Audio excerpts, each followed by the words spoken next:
नमस्कार। जय सिया राम। राधे राधे। तो एक बार फिर से आपका एसपीएन एजुकेशन क्लासेस के यूट्यूब चैनल पर हार्दिक स्वागत है, अभिनंदन है। तो हम बात कर रहे थे राणा सांगा की।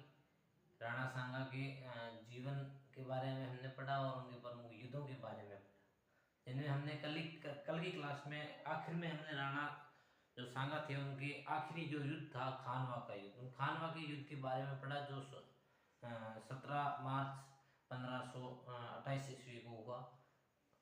और हमने बात की थी खानवा के युद्ध की कि इस युद्ध में बाबर जीता था और राणा सांगा की किन किन लोगों ने सहायता की, इनके बारे में भी हमने पढ़ा था। आज हम देखेंगे कि राणा सांगा था, उन सांगा को युद्ध में हारने का कारण क्या था, किस कारण से राणा सांगा की हार हुई खानवा के युद्ध में। जो खानवा का युद्ध हुआ, उस खानवा के युद्ध में राणा सांगा की हार होने के पीछे क्या कारण था, किस कारण से उनकी हार हुई, उनके बारे में देखेंगे। तो सबसे पहले बात करते हैं राणा सांगा। शासनकाल कल भी बताया था 1509 से 1528 तक, 28 में मृत्यु हो जाती है इनकी। तो कल बात कर रहे थे खानवा का युद्ध। खानवा का युद्ध हुआ था 17 मार्च 1528। कुछ विद्वान इनको 16 मार्च बताते हैं, कुछ क्या श्यामल दास जी बताते हैं वीर विनोद ग्रंथ के अनुसार। ठीक है। तो इस युद्ध में राणा सांगा की हारने के क्या कारण थे, राणा सांगा की हारने के कारण क्या थे, किन कारणों से राणा सांगा की हार हुई, हार होने के पीछे क्या कारण थे। तो सबसे पहले हार होने के कारण हम देखें तो बात करेंगे जो एकता थी, एकता की कमी थी, यानी जो राणा सांगा के जो सहयोगी थे उन सहयोगियों में जो एकता थी, उन एकता की कमी थी। एक तो यानी जो एकजुटता नहीं थी, जो जितने भी सैनिक थे, सेनापति थे, सहयोगी थे, उन सहयोगियों में एकजुटता नहीं थी और एकजुटता नहीं होने के कारण राणा सांगा की हार का कारण मान सकते हैं।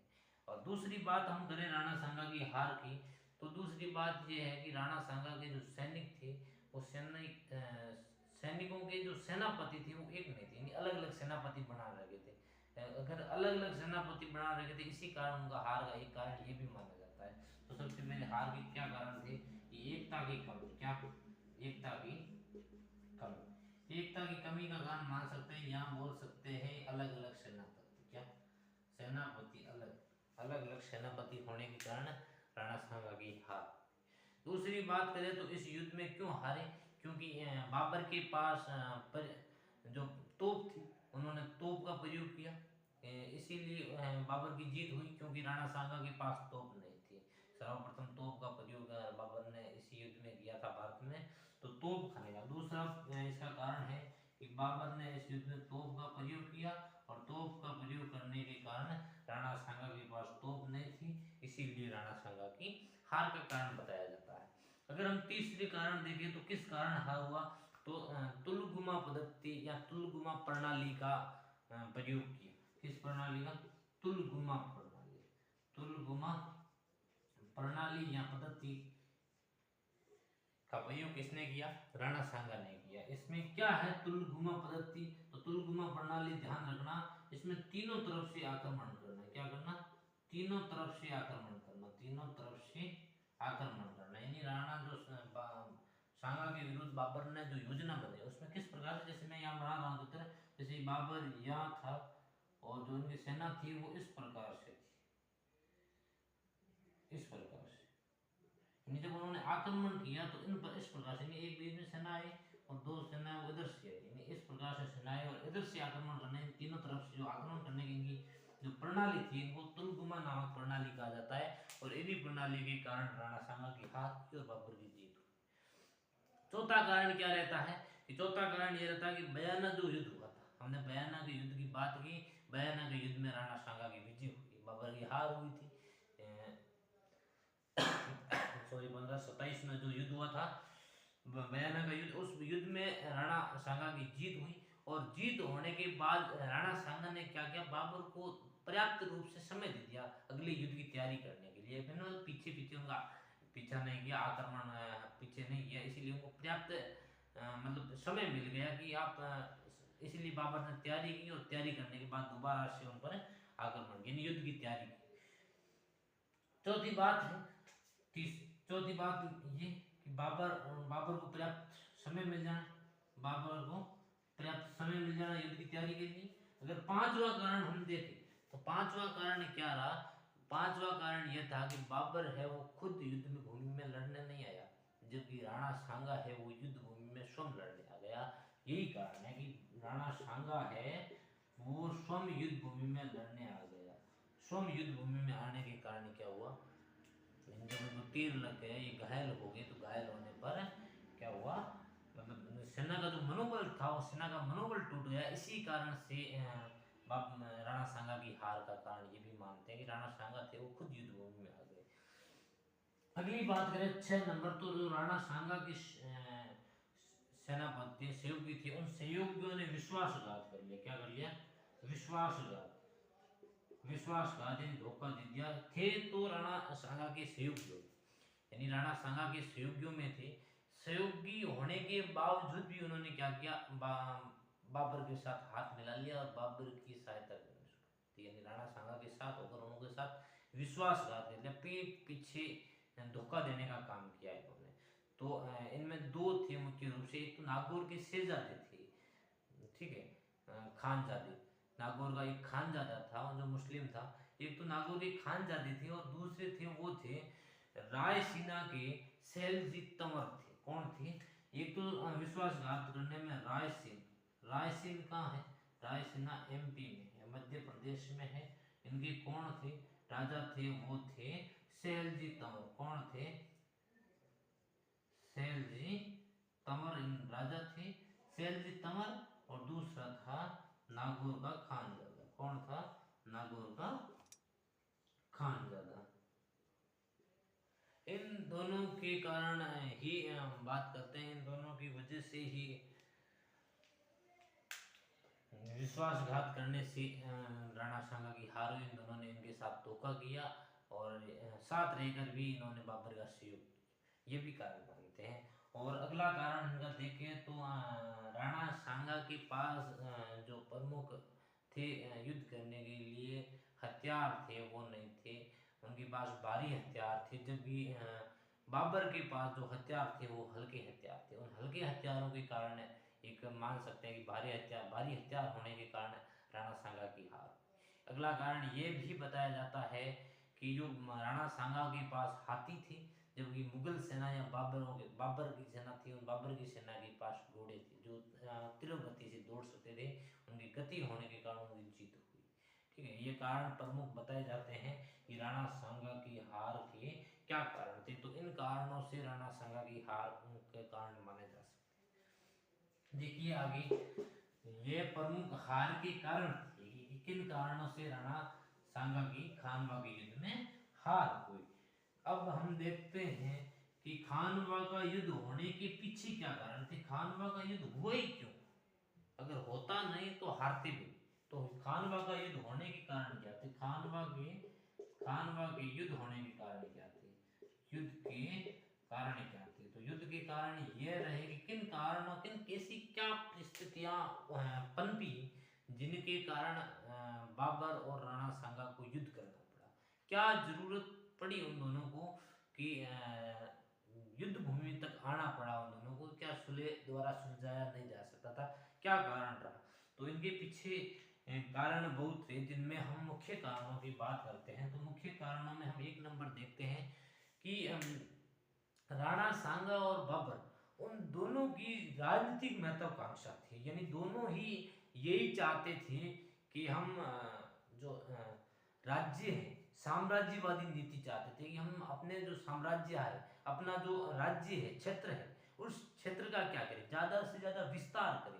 यानी उन अपने क्षेत्रों का विस्तार करने के लिए उनकी राजनीतिक जो महत्वाकांक्षा थी, उन महत्वाकांक्षा के जरिए उन दोनों में टकराव उत्पन्न हुए। और इन्हीं टकरावों के कारण खानवा का युद्ध का एक कारण रहा है कि इन टकराव के कारण ही इन दोनों ही चाहते थे, बाबर चाहता था कि मैं मेरी सीमा का क्षेत्र बढ़ाऊं और राणा सांगा चाहता था कि मैं अपनी सीमा का क्षेत्र बढ़ाऊं।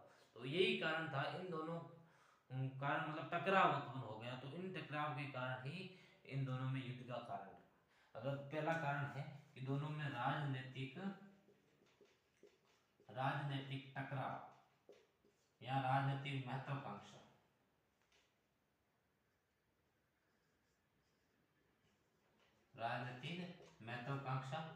दूसरे की बात करें कि दूसरा क्या कारण रहा, किन कारणों से युद्ध। तो दूसरा बात करते तो राणा सांगा थे, ये एक महत्वाकांक्षी राजाओं में गिने जाते हैं, शक्तिशाली राजाओं में गिने जाते हैं।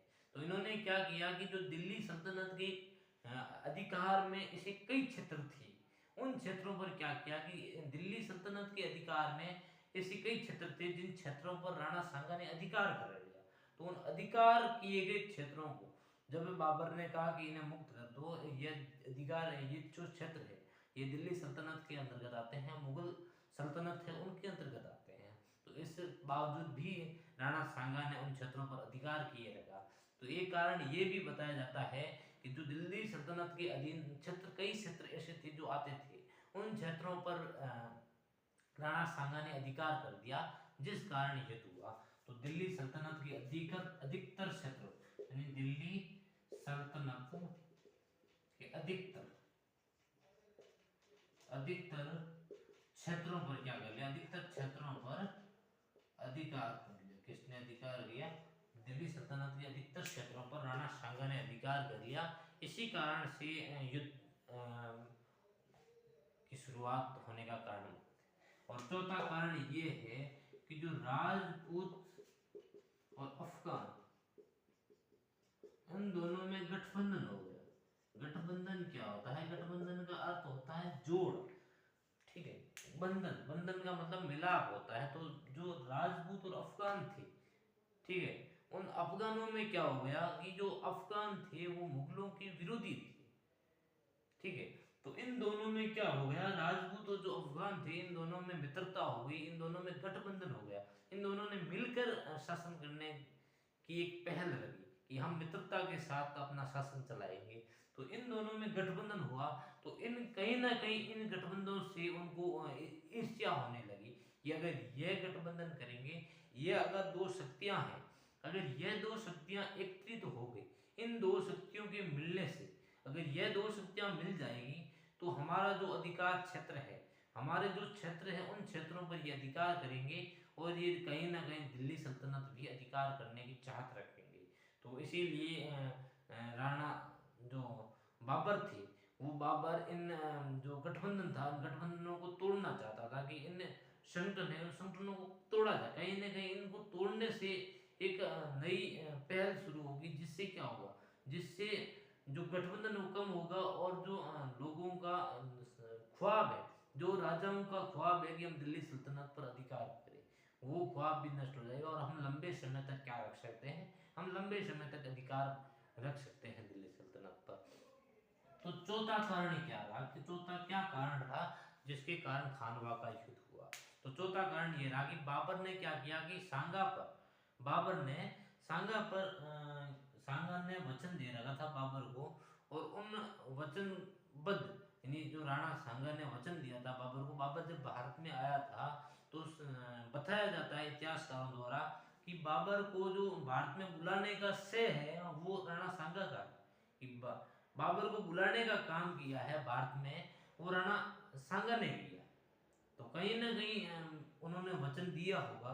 तो इसी कारण ये भी इतिहासकार कारण बताते हैं कि जो राणा सांगा थे वो अपने वचन की उन्होंने वचन अपना भंग कर दिया था। एक तो उनको बुलाया और दोबारा से अपने उन क्षेत्रों पर अधिकार करने की एक योजना शुरू कर दी, ज्यादा से ज्यादा मुगल जो क्षेत्र थे उन पर अधिकार किया। तो एक ये वचन भंग होने का आरोप लगाया गया कि आप वचन भंग कर रहे हो, बाबर ने राणा सांगा पर आरोप लगाया और इसी कारण से इनमें युद्ध होने की संभावना उत्पन्न हुई। तो युद्ध होने के क्या कारण थे, मैंने आप तक पहुंचाए हैं कि किस कारणों से युद्ध हुआ। आगे देखते हैं कि पहले हमने देखा कि युद्ध किस कारणों से हुआ। दूसरा युद्ध का में जो राणा सांगा की हार हुई वो किस कारण हुई, हार के भी हमने देखे पहलू कि किन कारणों से हार हुई। अब हम देखते हैं कि इस खानवा के युद्ध का क्या परिणाम निकला, क्या महत्व था इसका, खानवा के युद्ध का क्या परिणाम निकला, यानी जो रिजल्ट निकला वो क्या निकला, यानी अंत में राणा सांगा की हार होने के बाद क्या निष्कर्ष निकला इस युद्ध का। तो निष्कर्ष के बारे में हम बात करते हैं। तो निष्कर्ष के बारे में हम सबसे पहले बात करते हैं। तो क्या हुआ कि बाबर का भारत पर राज करना आसान हो गया, क्योंकि क्या हुआ कि बाबर ने खानवा के युद्ध में जो शक्तिशाली राजा था, उस समय शक्तिशाली राजा राणा सांगा एक को ही माना जाता था। तो जो शक्तिशाली बादशाह राजा था, उस राजा को हराने का काम किसने कर दिया, बाबर ने कर दिया। तो बाबर ने उस राजा को हरा दिया तो बाबर का काम आसान हो गया। तो इसी कारण से जो बाबर का भारत पर राज करने का जो ख्वाब था, वो ख्वाब आसान हो गया कि मैं भारत पर क्या कर सकता हूँ, राज कर सकता हूँ। दूसरा बात करें, यानी बाबर के भारत पर राज करना आसान हो गया। क्या हो गया, राज करना आसान हो गया। दूसरा हम बात करें तो ये एक ऐसा युद्ध था खानवा, मैंने आपको बताया भी था कि खानवा के युद्ध में राजस्थान के कई राजपूत राजाओं ने राणा सांगा की सहायता की। तो ये एक अंतिम ऐसा युद्ध था जिसमें हमने एकता देखी। इसके बाद राजस्थान में ऐसा कोई भी राजा नहीं हुआ जिनके छाया छत्र में या उनके झंडे के नीचे सभी राजपूत राजा एकत्रित हुए हो। तो अंतिम युद्ध था जिनके युद्ध में एकता देखने को मिली, यानी अंतिम युद्ध जिसमें एकता देखने को मिली। क्या देखने को, एकता, सब में एकता देखने को मिली, अंतिम युद्ध था। तीसरी हम बात करें तो इस युद्ध का क्या परिणाम निकला, तीसरा तो यह था कि जो अंतिम राजा था वो कौन था, ये राणा सांगा था। अंतिम राजा जिसने राजस्थान के सभी राजपूत राजाओं को एकत्रित करने का काम किया, ठीक है, यानी अंतिम राजा था जिन्होंने राजपूत राजाओं को एक झंडे के नीचे लाने का श्रेय जाता है, वो राणा सांगा को देता है। इसके बाद की बात करें तो अंतिम राजा था राणा सांगा जिन्होंने सीधे दिल्ली को चुनौती देने का काम किया, यानी अंतिम राजा जिसने दिल्ली को चुनौती देने का काम किया।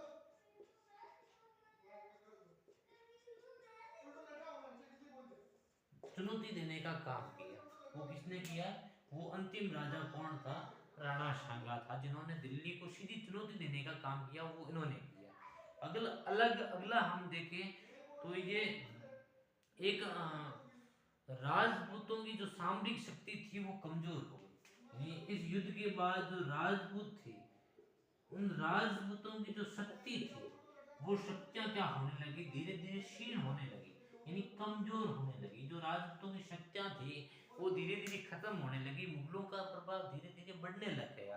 राजस्थान में अधिकतर राजाओं ने मुगलों की अधीनता धीरे धीरे स्वीकार करनी शुरू कर दी, ठीक है।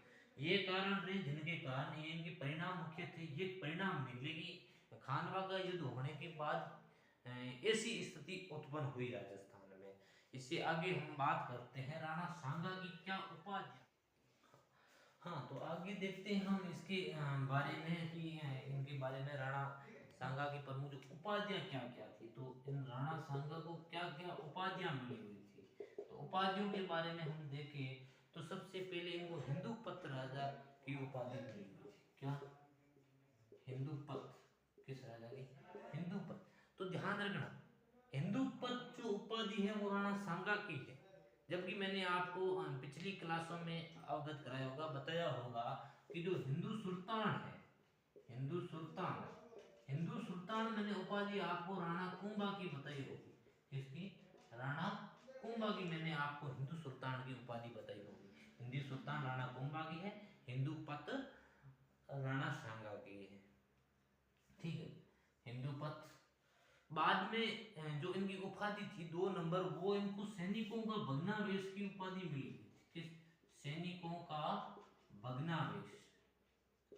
सैनिकों का भग्नावेश उपाधि किस कारण मिली? क्योंकि इनके शरीर पर 80 घाव थे, ठीक है, इन्हीं के कारण इनको सैनिकों का भग्नावेश कहते हैं, ठीक है। और तीसरी जो इनकी उपाधि थी वो बाबर नामक जो ग्रंथ था, कौन सा ग्रंथ? बाबर नामा।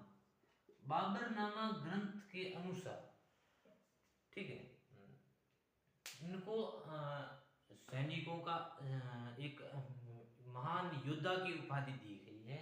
और अगर बाबर नामक ग्रंथ के अनुसार इनको देखें तो बाबर नामक ग्रंथ में लिखा है, स्पष्ट है कि इनके दरबार में, इनके किसके? राणा सांगा के दरबार में कितने से? राणा सांगा के दरबार में 7 राजा, कितने? 7 राजा, 9 राव और 104 सरदार रहते थे। सरदार या सेनापति बोलो, एक ही चीज है, ठीक है। तो 104 सेनापति, 9 राव और 7 राजा इनके दरबार में थे। ये राणा सांगा की प्रमुख उपाध्याय हिंदू बात सैनिकों का भग्नावेश। इनके शरीर पर 80 घाव थे। ऐसे महान योद्धा थे। ऐसे महान योद्धाओं को जिक्र करें हम तो राजस्थान का इतिहास एक गौरवमय इतिहास बढ़ाने का काम है, वो इन्हीं योद्धाओं का रहा है। आगे हम बात करते हैं राणा सांगा के बाद जो शासक बना वो कौन बना? तो राणा सांगा के वैसे 3 पुत्र थे, जिनमें हम बात करते हैं। सबसे पहले हम बात करते हैं भोजराज की। कौन? किनकी? भोजराज। तो भोजराज की हम बात करते हैं तो इनकी जल्द ही मृत्यु हो जाती है। 1517 ईस्वी में इनकी मृत्यु हो जाती है। कब? 1517 ईस्वी में इनकी मृत्यु हो जाती है। और राणा सांगा के सबसे बड़े पुत्र थे। क्या थे? सबसे बड़े पुत्र थे ये राणा सांगा के। और ध्यान रखना भोजराज के बारे में, ये मीराबाई के पति थे। कौन थे? मीराबाई के पति थे, ठीक है। मीराबाई की शादी हुई थी वो इन्हीं के साथ हुई थी। इनके साथ? भोजराज के साथ। इनके भोजराज के जो बाद हम 2 नंबर देखते हैं, उनके पुत्र थे कौन? वो रतन सिंह थे। कौन थे? रतन सिंह थे। रतन सिंह ने मतलब राणा सांगा की मृत्यु के बाद जो मेवाड़ का शासक बना वो रतन सिंह ही बना। 1528 से लेकर 1531 तक इन्होंने ही शासन किया, ध्यान रखना। 1528 से 1531 तक इन्होंने ही शासन किया। इनके ये राणा सांगा के पुत्र थे। राणा पिता थे इनके कौन? पिता राणा सांगा थे। राणा सांगा, ध्यान रखना। इनकी जो मृत्यु हो गई थी वो किस कारण हुई? 1531 में इनकी मृत्यु हो गई क्योंकि ये बूंदी के एक सुल्तान राजा थे। बूंदी का शासक कौन था? बूंदी के सुरतन, राव सुरतन। तो राव सुरतन जो राजा थे बूंदी के, राव सुरतन से लड़ता हुआ जब शिकार पर गए थे ये रतन सिंह जी, और शिकार पर जाते वक्त राव सुरतन के साथ कुछ मतभेद हो गए। और उन मतभेद होने के कारण इन दोनों में कहीं न कहीं टकराव उत्पन्न हुआ और टकराव धीरे धीरे एक युद्ध का रूप ले लिया और इन दोनों में लड़ाई हो गई। और लड़ाई के दौरान राव सुरतन ने रतन सिंह का वध कर दिया, रतन सिंह को मार दिया। और यहाँ बूंदी के सुरतन के साथ लड़ते हुए ये मारी गई। और इनके बाद 1531 में जो राजा बनते हैं, मेवाड़ के जो राणा बनते हैं, वो बनेंगे विक्रमादित्य। विक्रमादित्य की हम जिक्र कल की क्लास में करेंगे। कल हम विक्रमादित्य का पढ़ेंगे। कल चित्तौड़ का दूसरा शाखा होगा जो रानी कर्णावती के नेतृत्व में होगा। रानी कर्णावती है वो दूसरा शाखा करेगी, ठीक है, वो कल की क्लास में देखेंगे। तो आज के लिए इतना ही। और मैं ये आपसे एक बार फिर से निवेदन करता हूँ, फिर से आपसे गुजारिश करता हूँ कि जिन्होंने भी SBN एजुकेशन क्लासेज के चैनल को सब्सक्राइब नहीं किया है, चैनल को शेयर नहीं किया है, तो एक बार इस चैनल को ज़्यादा से ज़्यादा सब्सक्राइब करें, ज़्यादा से ज़्यादा इस चैनल को शेयर करें। धन्यवाद।